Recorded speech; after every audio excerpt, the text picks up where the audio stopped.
Del XPS 14 plus. Oh wow ভাই, এটাতে কিন্তু ফ্রন্ট এখানে লুকটা দেখেন, তো জোস। আর এটা বলার শেষ নাই আসলে। দেখেন এটাতে কিন্তু এই যে সবগুলা টাচ, টাচ কিন্তু এবং উপরে প্যাড কিন্তু 4 দেয়া আছে, প্যাডটাই হচ্ছে ট্র্যাক প্যাড। ফুল প্যাড, নিচেরটাই track pad, Right. Full pad না করে এটা সার্ভিস 14 জেনারেশন, 14 জেনারেশন ও কোর wow! আলট্রা 7। এটা আচ্ছা। হচ্ছে 16 কোর, হ্যাঁ 22 থ্রেড, 24 এমবি ক্যাশ। এখন আচ্ছা। আপনি বলেন যে এটা দিয়ে আপনি কি করতে পারবেন না? সব ধরনের কাজ করতে এখানেই শেষ নয়, হুম। এটাতে কিন্তু নতুন প্রযুক্তি চলে আসছে, এনপিও এআই বুস্ট। এটা আপনার, এটা আবার কি?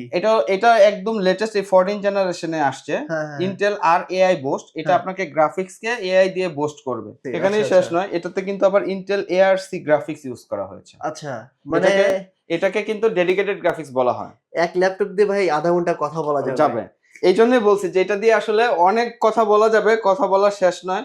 তারপরে আরেকটু দেখাই, হুম র্যামটা হচ্ছে DDR5 এর 6400, DDR5X নট DDR5, DDR5X এর র্যাম, 6400 mAh এর র্যাম হুম রয়েছে, 16 জিবি হুম SSD রয়েছে 1 TB। আচ্ছা হুম ফুললি ব্র্যান্ড নিউ কন্ডিশনই রয়েছে, মাত্র হুম। 25 সাইকেল কাউন্ট। হুম, এই 3.5 লাখ টাকার ল্যাপটপটি ভাই কত দিব বলেন? 3.5 লাখ ল্যাপটপ 3.5 লক্ষ টাকা ভাই, price। আমি বুঝতে পারছি এটা প্রাইস, কারণ একদমই ফার্স্ট টাইম বাংলাদেশে। 2 লক্ষ টাকার উপরে ডিসকাউন্ট দিয়ে দিলাম, 1,40,000 টাকা। কি বলেন ভাই? 1,40,000 টাকা। আর এটা কিন্তু মাত্র 2 পিস আছে, হুম। মানে যাদেরই নিতে হয়, মানে হুম। সেল হয়ে গেলে আপনি 2 লাখ দিলেও দিতে পারবো না।